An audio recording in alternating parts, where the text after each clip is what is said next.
Et bonjour à tous, on se retrouve pour l'épisode 5 de cette série Road to Metrofeed avec la dernière ronde du tournoi de Vermenton, donc situé en Bourgogne. Euh, Dernière ronde, donc cinquième ronde, dans laquelle j'affronte Alain Hardy, qui est un ancien joueur, hein, je pense, classé 1356. Et je sais pas trop à quoi m'attendre. Bien sûr, j'ai pas le temps de me préparer. Il y a deux rondes le même jour. On découvre l'adversaire quelques minutes avant la ronde. Donc j'y vais plutôt avec ce que je connais, le peu de connaissances que j'ai aujourd'hui de ce jeu. Et Alain Hardy qui décide de m'envoyer D4. Donc je m'y attendais pas forcément. Après, c'est vrai que j'ai pas affronté de D4 dans cette partie.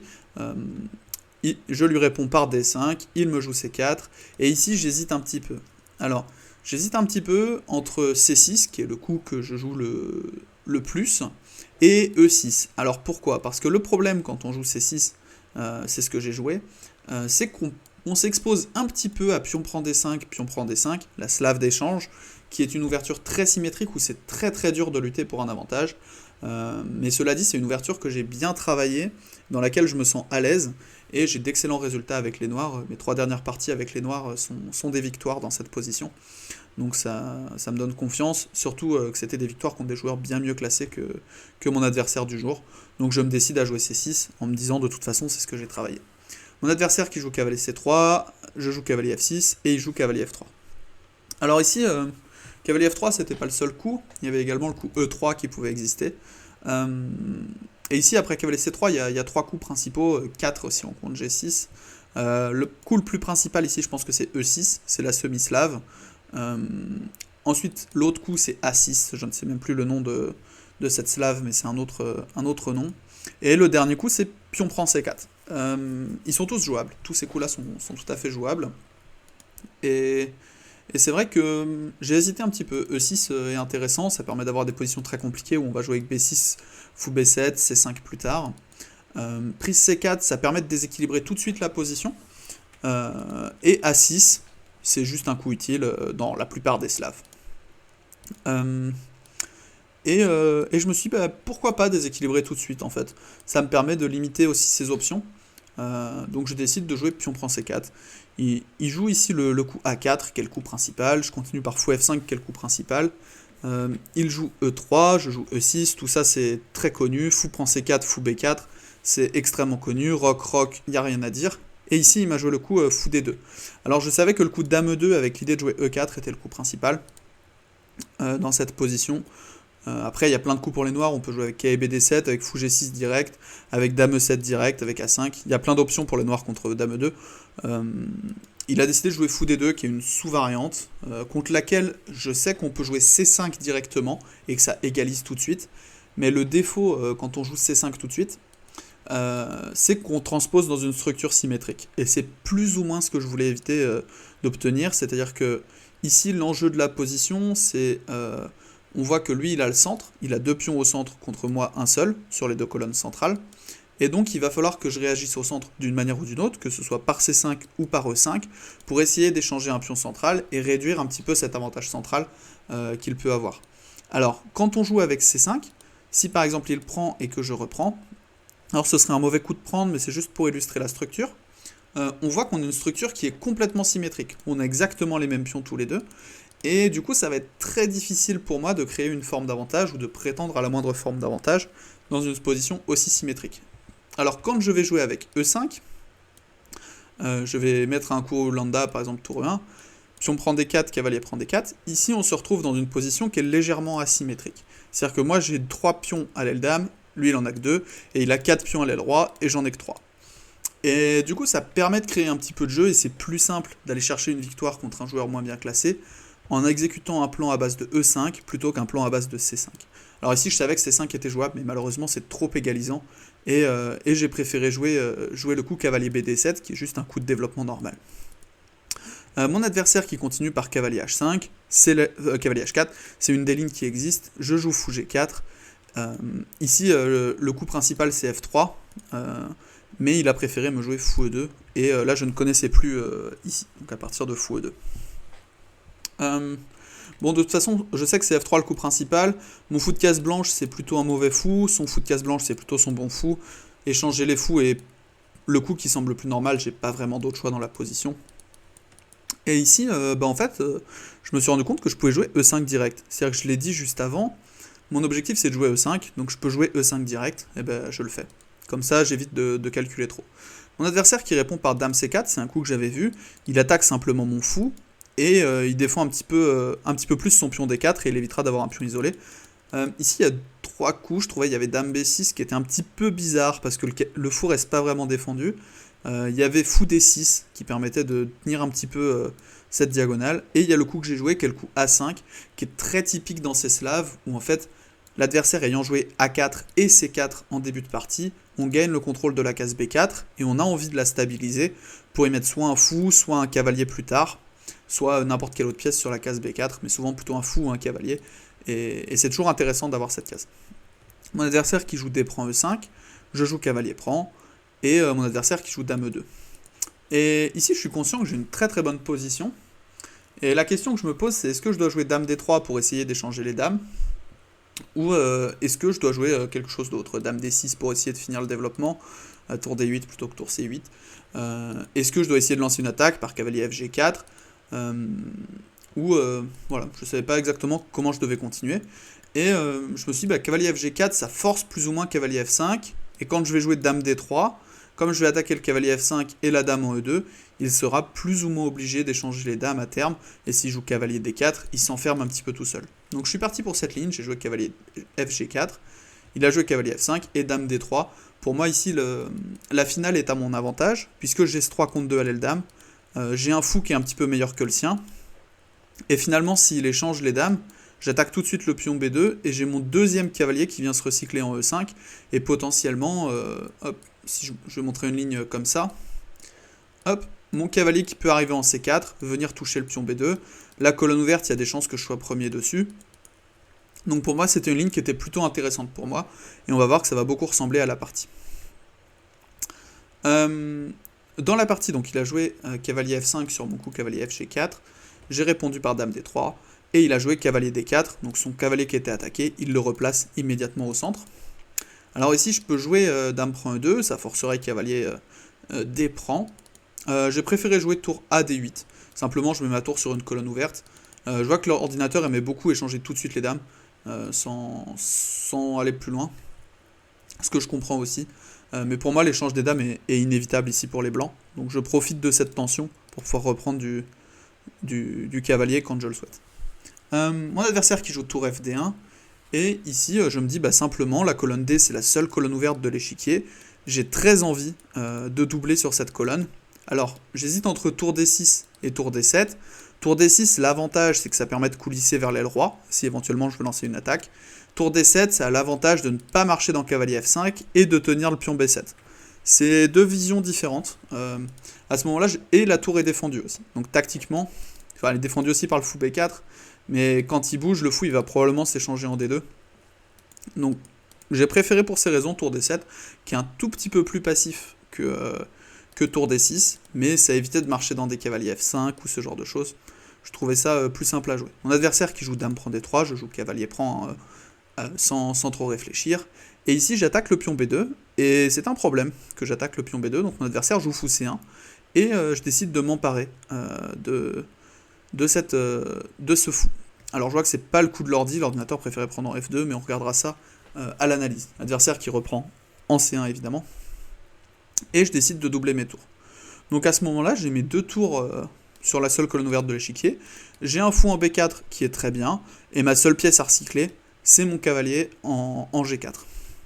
Et ici l'adversaire qui décide de me jouer cavalier E4. Alors, j'étais pas complètement sûr de ce qu'il voulait, mais j'ai compris qu'en fait il voulait cavalier C5, qui attaque la tour, attaque le pion B7, et j'ai pas vraiment envie de donner mon fou, donc j'ai décidé de jouer juste tour E7 pour chasser son cavalier et lui demander où est-ce qu'il va. Et je m'étais dit aussi, s'il joue cavalier C5, il y a quand même fou D2 à calculer, qui semble être une ligne. Alors, pourquoi fou D2 faut le calculer? Parce que j'étais pas complètement sûr de ce qui se passait après fou D2, admettons tour C2 pour garder le matériel, cavalier prend E3, s'il reprend, je vais simplement venir collecter le cavalier en D4, et s'il prend, je reprends, et il reprend. Et en fait, ici, je me retrouve dans une situation où j'arrive pas à gagner le cavalier D4, je peux pas appuyer sur le clouage, j'ai pas de coup C5 pour appuyer sur ce clouage, et j'ai pas de mat non plus. Du coup, dans cette position, je voyais pas vraiment l'intérêt pour moi de rentrer dans ce fou D2, et l'ordinateur qui me réfute immédiatement par cavalier F5 d'ailleurs. Mais à la limite, dans la ligne que j'ai donnée, je voyais pas d'avantage pour moi, j'avais juste l'impression d'avoir donné 2 pièces contre une tour, et c'est plutôt des choses qu'on évite de faire. Donc à la place, je me suis dit, je garde mon cavalier en G4, puisque j'ai cette idée parfois de cavalier prend E3 qui se combine avec fou D2, et j'appuie sur quelque chose qui n'est pas faible dans sa position, mais qui pourrait l'être. Et je décide du coup de jouer juste G6 pour peut-être améliorer mon roi par roi F6, par roi G7. Ça m'évite tous les problèmes de maître du couloir. C'est un coup qui est plutôt utile dans beaucoup de lignes. Mon adversaire qui me joue H3, et là je calcule qu'est-ce qui se passe sur cavalier prend E3. Alors visiblement je découvre l'ordi en même temps, enfin je découvre l'analyse de l'ordinateur en même temps que je montre la partie. Visiblement cavalier prend E3 gagné tout de suite. Mais un petit peu pour les mêmes raisons cavalier prend E3, fou D2. J'ai l'impression qu'il peut peut-être juste tour F1, mais ici j'ai tour prend FE3, c'est ça? C'est ça que j'ai raté dans la partie. Ou fou prend E1 d'ailleurs. Avec n'importe laquelle des tours ça marche. Ok, je comprends ce que j'ai raté. Mais j'avais pas l'impression que ça marchait, cavalier prend E3. Donc à la place j'ai joué cavalier F6 en me disant je me recycle vers D5, je garderai cette pression sur E3 et potentiellement j'irai vers la case B4 ou vers la case B6 pour attaquer le pion A4. Je me suis dit j'ai quelques idées dans la position, donc je vais attendre de voir ce qu'il fait. Il joue tour C2, je joue cavalier D5 relativement rapidement, et ici il me joue cavalier D3, il attaque mon fou de case noire. Alors j'ai plusieurs options, pour moi ici la position elle est toujours égale, j'ai toujours pas réussi à prouver une quelconque forme d'avantage contre ce joueur. Je me dis, s'il échange son cavalier contre mon fou, la position devient à matériel égal, c'est pas quelque chose dont j'ai envie, donc je préfère garder le fou, garder un petit peu de pièces sur l'échiquier, et garder le peu de déséquilibre qui reste dans la position, et donc je joue fou D6 pour conserver ce déséquilibre. Mon adversaire qui décide de jouer tour E1, et là je vois qu'il y a un petit signal faible, c'est que ce cavalier, s'il bouge, il y a potentiellement un problème avec le cavalier en D4. Alors la colonne est très chargée, mais ça pourrait arriver. Ici, quand je regarde toutes mes pièces, ma tour en E1 elle est plutôt bien placée. En E7 elle est bien placée, ma tour en D8 elle est plutôt bien placée, il y a du trafic, mon cavalier en D5 est plutôt bien placé, mon fou en D6 n'a pas de meilleure case pour le moment, et donc je décide d'améliorer mon roi en jouant roi G7. Je me dis peut-être je vais jouer roi F6 un jour, et de toute façon dans toutes les finales, ici mon roi se retrouve une case plus proche du centre, puisqu'il est à 2 cases du centre au lieu de 3 précédemment, donc c'est toujours un coup qui sera utile plus tard dans la partie si nécessaire. Mon adversaire qui décide de jouer H4, alors je comprends que son idée c'est de jouer H5 et que je peux pas prendre parce qu'il y a cavalier F5 fourchette. Bon, je me dis de toute façon quand l'adversaire joue H4 on joue H5 et on réfléchit pas beaucoup plus. Et l'adversaire qui me joue G3. Et ici je suis dans une situation où je dois trouver une manière de progresser.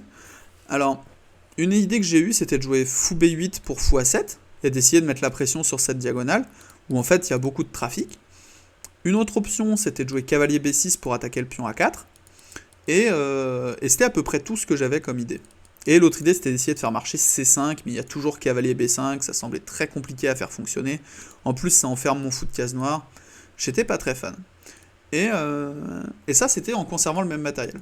L'autre option que j'avais, c'était de jouer cavalier B4, d'échanger ce cavalier qui est en D3, et de rester avec un fou contre un cavalier, et 2 tours chacun. Et c'est l'option que j'ai gardée, surtout que ça permet à mon fou d'arriver en B4 en touchant la tour E1, et il n'a pas accès à toutes les cases qu'il pourrait souhaiter, à cause des tactiques à base de tour prend D4, qui pourraient marcher dans certaines lignes. Mon adversaire qui me joue tour EC1, très logique, et en fait on voit que ici, lui, il attaque un pion qui n'est pas faible dans ma position, puisqu'il est soutenu par mon pion, et on va voir que moi j'ai des options d'amélioration de mes pièces. Lui il n'a pas vraiment d'option d'amélioration, et moi je peux commencer par mettre mes 2 tours en E4, il décide de jouer tour 1, il menace cavalier F5 et en D5, donc il n'y a pas de cavalier F5 à cause de tour prend, et en plus la tour est défendue, donc il n'y a rien qui marche. Et je me suis dit, au moins mes 2 tours, elles rayonnent sur tout l'échiquier, et ça me donnera des options de manœuvre plus tard. Je savais pas encore exactement comment j'allais pouvoir gagner ça, mais je commençais à entrevoir une idée qui était fou E7 pour fou F6, venir mettre la pression sur la diagonale, peut-être gagner un pion en D4 ou le pion en B2, avec une position qui serait difficile à tenir pour les blancs. Ici, je pense que je suis un petit peu mieux avec les noirs, j'ai réussi à créer un tout petit quelque chose, mais c'est vraiment très très mineur. Euh, L'adversaire qui joue tour DC1, je décide de jouer fou E7 avec l'idée de remanœuvrer mon fou, comme je le disais, le long de la grande diagonale, pour mettre la pression sur ce cavalier. Le cavalier qui ne peut pas bouger, puisque par exemple s'il joue un coup comme roi G2, fou F6, cavalier F3, j'ai tour prend A4. Et ça c'est un problème, puisque le pion A4 qui tombe, derrière ça me donne accès à toute l'aile dame, le pion B2 qui peut tomber, mes pions qui peuvent partir, et ça ce serait un vrai problème. Donc en fait ce cavalier en D4, c'est le cœur de sa position, et il veut absolument éviter de le perdre. A savoir également que peut-être C5 peut marcher avec le pion A4, qui tomberait pour les mêmes raisons.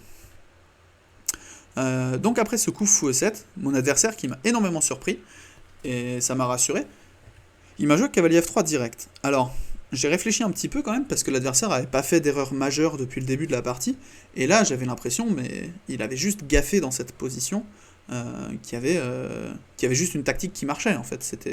Ça me surprenait qu'il me laisse une tactique comme celle-ci. Donc si vous voulez chercher la tactique en question, n'hésitez pas à mettre la vidéo sur pause, et je vous retrouve dans quelques secondes pour ceux qui sont en train de chercher. Donc si vous avez trouvé la tactique en question, bravo à vous. Et pour ceux qui veulent juste voir la partie, la tactique c'est juste tour prend A4, gagne un pion. C'est pas grand chose de plus.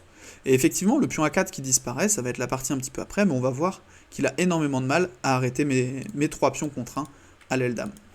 Donc l'adversaire qui me joue cavalier D4, je réponds par fou F6, je recycle mon fou le long de cette grande diagonale, et j'attaque tout de suite le cavalier en D4. Mon adversaire qui me joue B3, pour enlever un petit peu de matériel de cette diagonale, je joue tour B4 pour attaquer le pion. Je menace de prendre et de gagner un des deux pions. Mon adversaire qui joue tour C4, je décide de jouer fou prend D4. L'idée étant que s'il prend en B4, je reprends en B4. Et une fois qu'il a pris en D4, je reprends. Il a un pion très faible en B3, j'ai une majorité 3 contre 1 à l'aile dame, ça devrait gagner relativement facilement. Donc mon adversaire qui décide de reprendre du pion, et ici petite tactique rayon X, je décide de jouer tour prend D4, et j'ai 2 pions de plus à l'aile dame. Mon adversaire qui décide de ne pas échanger les tours, et ça c'est une très bonne décision pratique. En pratique, lorsque on a 2 tours contre une, enfin 2 tours chacun, c'est beaucoup plus facile d'aller se créer du contre-jeu. Il faudrait imaginer les 2 tours sur la 7ème rangée qui viennent créer des perpétuels autour de mon roi. C'est vraiment un bon moyen de se créer du jeu avec les blancs ici, que d'essayer de conserver 2 tours sur l'échiquier. Et à l'inverse, moi avec les noirs, qui est 2 pions de plus, j'ai tendance à vouloir échanger les tours, puisque ça deviendra très facile à gagner si j'échange une paire de tours, et si j'échange les 2 paires de tours, c'est encore plus simple à gagner. Donc c'est plutôt une très bonne décision pratique de sa part, de conserver toutes les tours sur l'échiquier. Ici j'avais plusieurs options, roi F6 en est une, j'ai préféré jouer le coup A4. Alors l'idée c'est d'avoir tout de suite mes 2 pions passés liés. C'est-à-dire que je le force à prendre, ou alors je prends, ça change pas grand chose, et j'ai tout de suite mes 2 pions passés liés. Et surtout il peut pas prendre la colonne B, parce que juste je viens défendre mon pion B en contestant la colonne, et ça devrait bien se passer pour moi. Donc l'adversaire ici qui décide de juste attendre et de voir comment je vais progresser. Ici j'ai joué tour B4, puisqu'en fait si je joue un coup comme tour A5, on verra que ce sera mon plan. Ici il peut prendre la colonne B, et c'est un petit peu pénible de défendre, je suis obligé de jouer un coup passif comme tour D7, et ça devient un petit peu compliqué de faire valoriser ma majorité. Donc c'est pour ça que j'ai préféré jouer tour B4, pour doubler sur la colonne B mes tours, et empêcher l'adversaire de venir contester cette colonne et attaquer mon pion. C'est plus une décision pratique qu'autre chose. Je joue tour DB4, il me joue roi D2, et ici je joue tour B2 qui va forcer un échange de tours au prochain coup.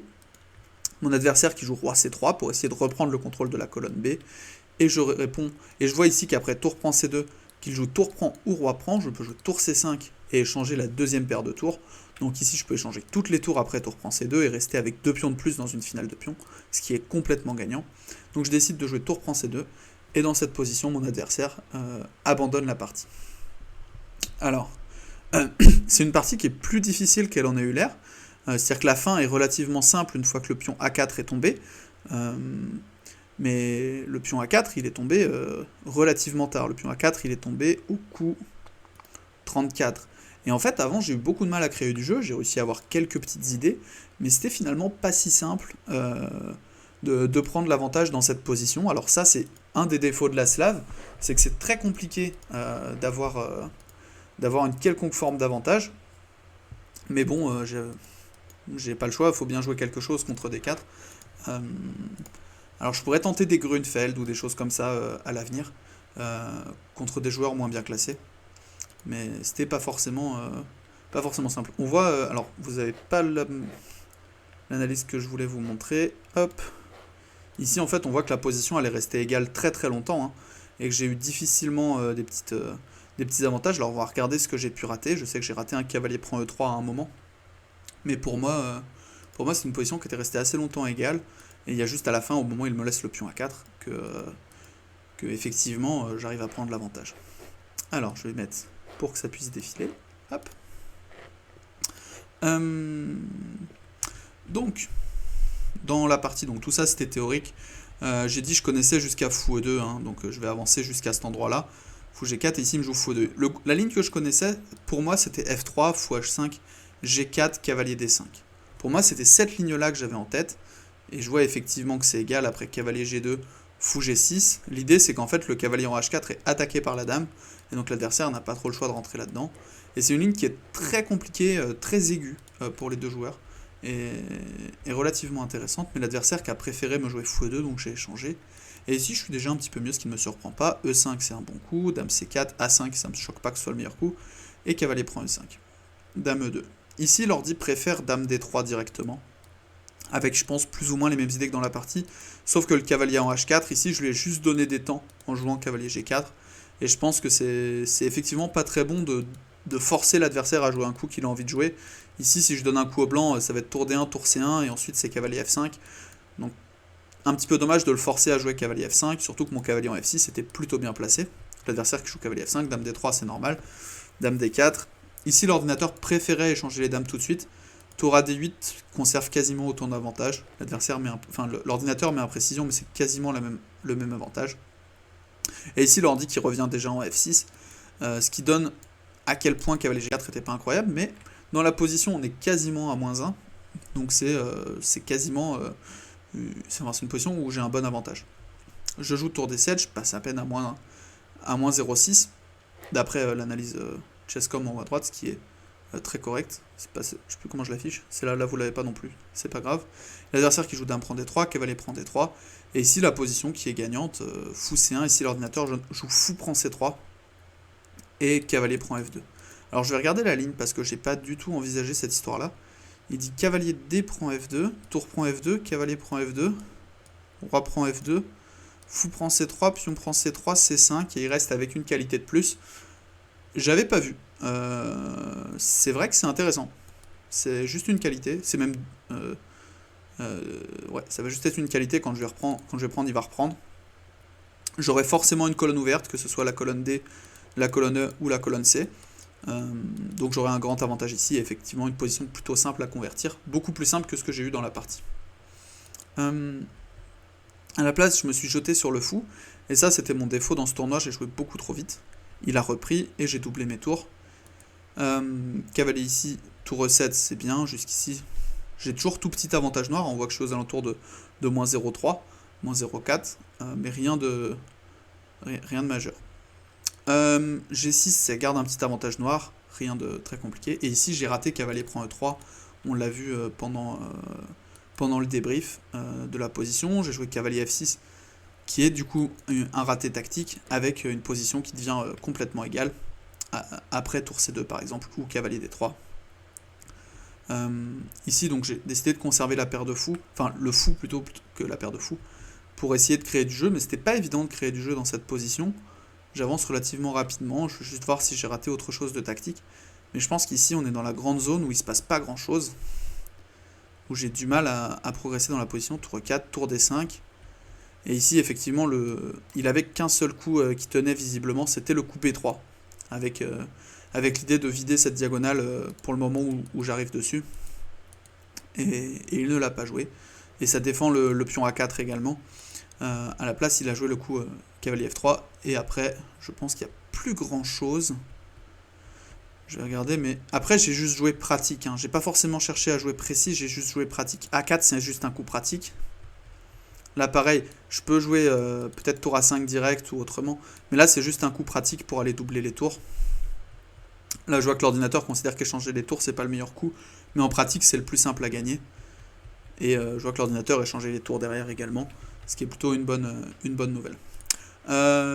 Donc voilà, le dernier coup de la partie c'était tour prend C2, de position dans laquelle l'adversaire a abandonné.